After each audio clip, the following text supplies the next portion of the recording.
Hi, I'm Leigh-Chantelle from VivaLaVegan.net, and today I'm here with Shaun Monson. How are you, Shaun? Very well, thank you. Great. And Shaun actually released an amazing DVD that I know so many people that have been converted to veganism because of, and his DVD is Earthlings. Shaun, can you tell me about the inspiration behind why you even did that? Well, actually it started as a public service announcement on spaying and neutering pets. Yeah. And I live here in Los Angeles, and I was going out with they're called ACOs, it stands for Animal Control Officers. Okay. And I went out with them in a couple cities in Long Beach, in South Central Los Angeles, which is going to be a pretty rough neighborhood. And we were picking up dogs. Anyway, that's how it started, spaying and neutering. That was it. And then something interesting happened when we got back to the shelter, and I was looking at some of the euthanasia. You know, they're euthanizing, and they keep the animals in a sort of room the dead animals in a room that's like a large fridge, like you might see at a restaurant, maybe, where they keep food in a walk-in fridge. And they opened the door, and here were all these dead animals, these dead domestic animals, and some roadkill, and some squirrels, and some rabbits, but mostly dogs and cats. And even though these aren't food animals, they're domestic animals, there was something about animals in a fridge, in a refrigerator, that made me think about meat. And I was laying in bed that night, and I started thinking, you know, maybe you should do something that's more than just spay and neuter. You should do something with food. And this kept happening until the signs from the universe kept on saying, do this, do that. And so what started off as a little sort of PSA campaign turned into a 90-minute feature film about, you know, all the areas, at least the five key areas where human beings use animals for economic purposes. And what are those 5 areas? They're pets, of course, the pet industry, food, huge, food, clothing, entertainment, and scientific research. So these were the big 5 as far as I was, my knowledge and experience. These seem to be the 5 key areas that needed to be covered. And we did. That's what we worked on. So. And you can check out, what's the website? Is it Earthlings. Earthlings.com. So Earthlings.com, and the movie is actually available as a free download as well. You can watch it on our website. Yeah, which is an amazing way to get the message out to so many more people that either can't afford to buy something or don't really want to give money to something they know they're going to be upset if they pay. And it is, and that brings me to another point. It is a very upsetting movie, a documentary. How did you feel as though you needed to be graphic to get the message out there, or how did you come to that? It's a good question. I mean, you know, there's several films that have been made and several films since that have been made, and many of them would play it a little more gentle. And I know why the filmmakers made that decision. It's the hope that you could reach more people by not just pummeling them with horrible footage. And then there'd be certain organizations, PETA for one, for instance, who would put out a pretty extreme video, and it might just be maybe one issue, let's say fur or leather, or you know, any number of subjects. They covered them. But no one I felt had put really anything together into one sort of whole. I mean, maybe there were some projects that had that, but I thought, well, I'll do that. And then when it came time, in answer to your question, how much did you show? I found that no matter how hard it is to watch, you'll never forget it. That's right.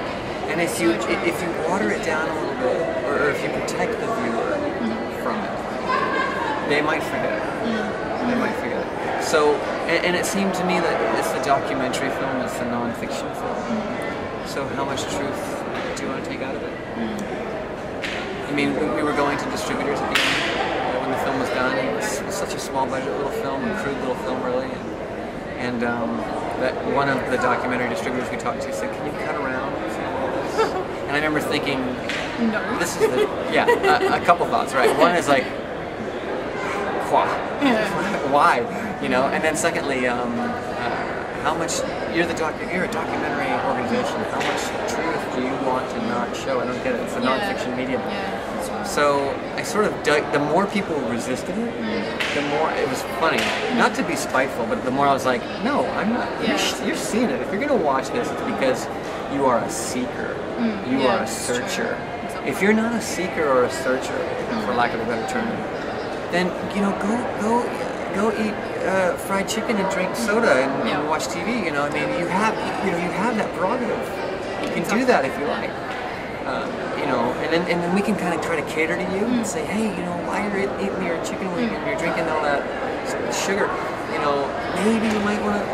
I think this needed to be bold and really Definitely. And it was, and it got the desired effect. Yeah, but it took 2 years. The film was finished in 2005. We finished in late 2005, and it wasn't until 2007 when people began to respond to it. So for 2 years, it sort of floundered. It was kind of ignored, and the distributors, of course, ignored it.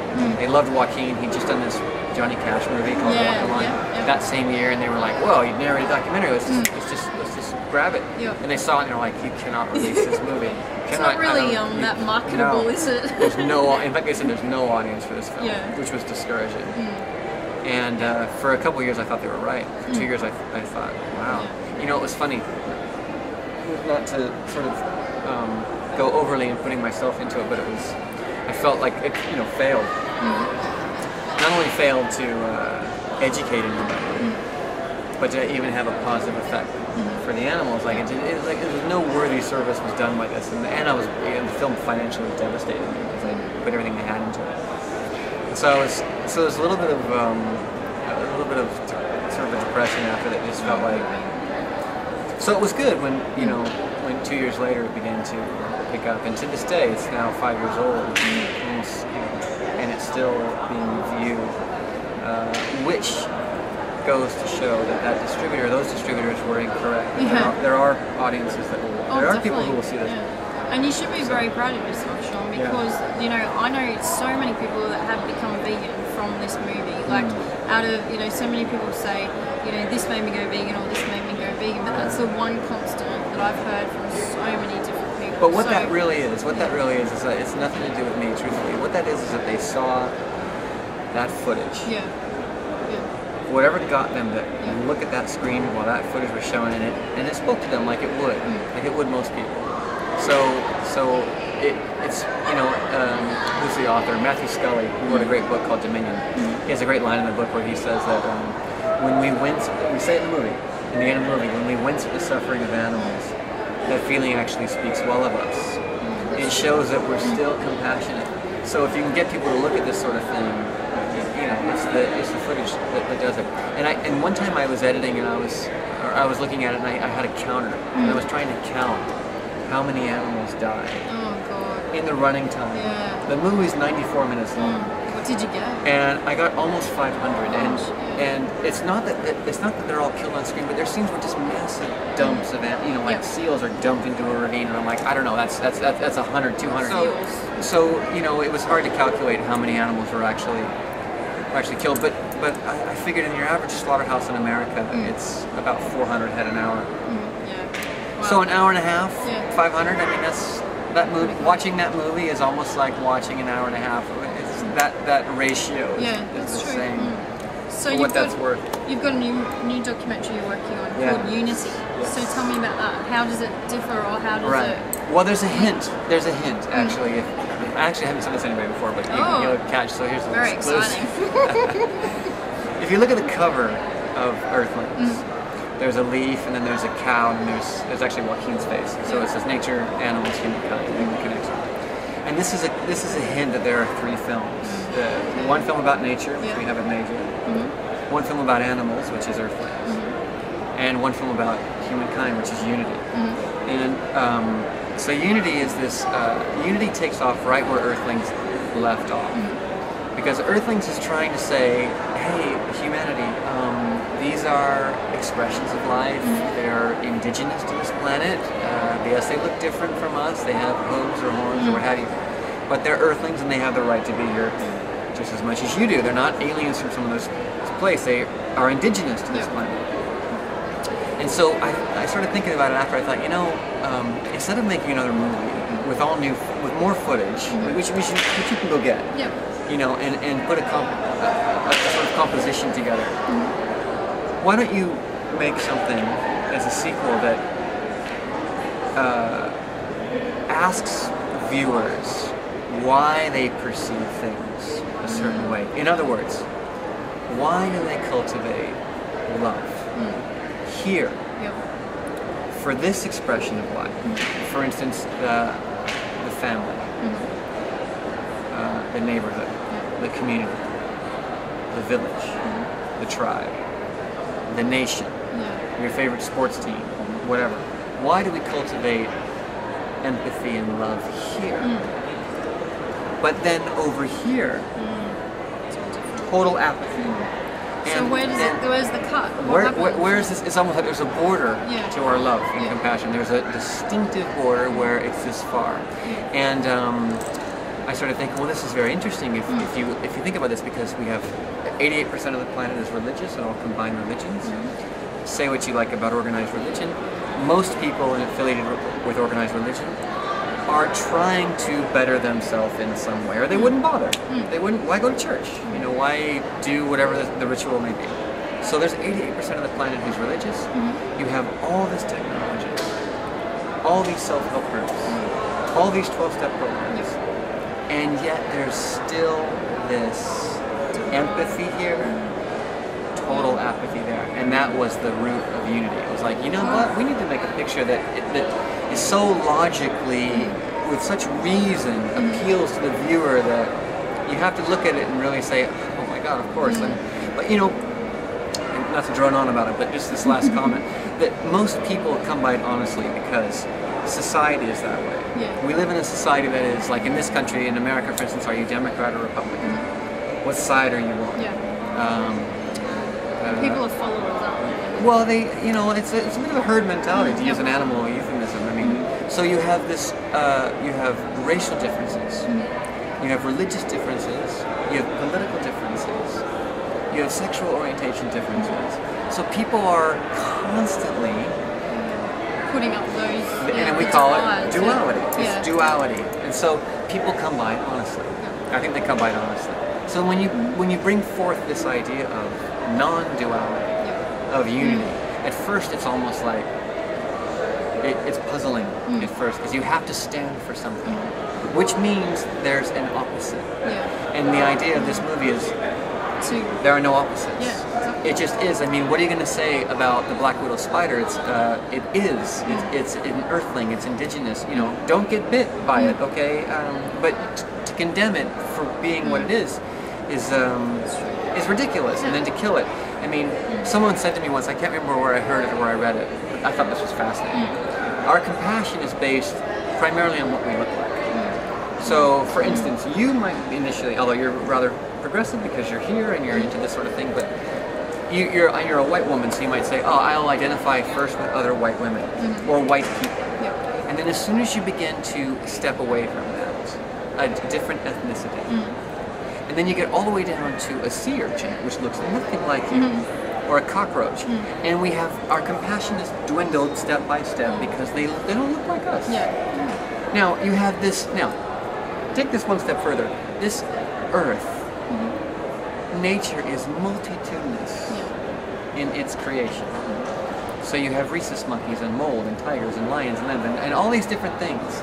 And yet how can you say empathy here, apathy there? So what they're getting in this new film, sorry for the long answer, but what they're getting in this new film is it's still an animal message, but it's a we message. It's a human message. It's an it's just, basically don't kill anything. Don't harm anything. It's fine, you know. So that's a. And so when's the release? So we don't have a release date yet. Okay. Because so are you thinking this year or probably? Well, it's late July as of this interview right now, and the film will be ready in September, but we won't release it in the fall because we're still determining how it's going to be released. I want to release it, frankly, on the internet. It'd be a paid download because we want to keep making films, and we can't. People say, "Oh, we make it for free," and I always say, "Listen, if you can go get a bunch of movie stars and a bunch of music and a movie, and you can give away for free, you know, you're more than welcome to try. But, you know, it's reasonably priced, or we'll show it for free on our own site, but we ask people to come. So, but the internet is the best way to reach the most amount of people. And yet only a third of the planet's on the internet, which is a shocking statistic. So when people Not many people in certain areas aren't don't even able have to it. Yeah, the don't even have it. yeah. So you think, well, let's go to festivals and hype it. And I think, well, take the biggest film festival you can think of, which is probably the Cannes Film Festival, Yeah, definitely. which I've been to. And I think, okay, let's say you're at the biggest festival on the opening night. I don't care how many beings can you fit in that auditorium. 1,000, 500. It's not enough. Yeah, yeah. Release it online. Yeah, definitely. However, we may have to, I quantify that statement now by saying we may have to do this process of going on this circuit for a while. Yeah, well you should. Just to raise interest. Just so people know it's out. Yeah. I don't know. And so what's the website for Unity? Unity the Movement. TheMovement.com. Yeah, unitythemovement.com. And we have Unity the Movie as well, but if it'll direct you to Unity the Movement, it's not up yet. We have a whole series of campaigns that'll be launched, and 3 or 4 of them already done, but we haven't released anything yet because we don't have a release date. You can't hype people up, and then there's nowhere to go. Yeah, it's like, it's true. coming. Yeah, coming. Still coming. Yeah, so we have to wait a little bit longer, but yeah, definitely. Well, good luck. You know, you've inspired so many people with Earthlings, so keep it up. And thank you so much, Shaun, for having an interview with us. Of course. And you can see vivalavegan.net for more interviews with inspiring vegans.